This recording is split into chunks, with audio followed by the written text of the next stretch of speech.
Unanielewa ninachosema? Kuna mtu mwingine unampuuza, unamdharau, unaona yeye amezaliwa maskini, hana chochote, hana ndugu, hana connection, lakini kanatokea kule mbali kabisa, mwisho wa pande za shimo, kanakuja kanashaka, huyu atafika huko.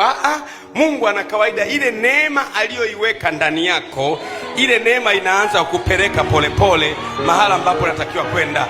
Ninaagiza neema ya Mungu ikupeleke polepole kwenye yale maeneo unayotakiwa kwenda.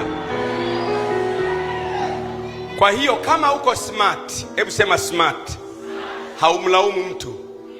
Kila jambo linalotokea unasema kwamba hili na lenyewe ni saizi yangu. Kwa sababu wewe unalalamika huna viatu, kuna mwenzako hata miguu ya kuvaa viatu yeye hana. Wewe unalalamika eti sina miwani, wenzako kipofu kabisa, hata ishu ya miwani haipo. Unajua mimi jamani nina mume lakini mkofu, hujawahi kuona. Jamani, kuna watu wanalalamika hajawahi kuchumbiwa tangu alipoanza, sasa na miaka 80. Mungu ni Mungu wa kubalance, anakupa hiki, anakunyima hiki. Hakunyimi kwa sababu hakupendi, anakunyima ili akubalance, kwa sababu Mungu anajua pia kwamba kuna sampuli za mioyo. Kuna sampuli, hebu sema sampuli.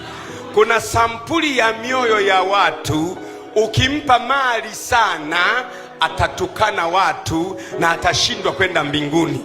Kuna sampuli za mioyo ya watu, akisoma sana huyu mtu lazima atakuwa jela kwa sababu ya aina ya akili aliyonayo. Ndio maana unamkuta mtu hajasoma ana akili mpaka unajiuliza, huyu mzee kwa busara alizonazo angemaliza chuo, huyu lazima watu wanasema angefanikiwa. Mimi sikwambia angefanikiwa, angekuwa jela au angekuwa ameshakufa. Mungu ana balance, anapokuangalia hivi ana balance.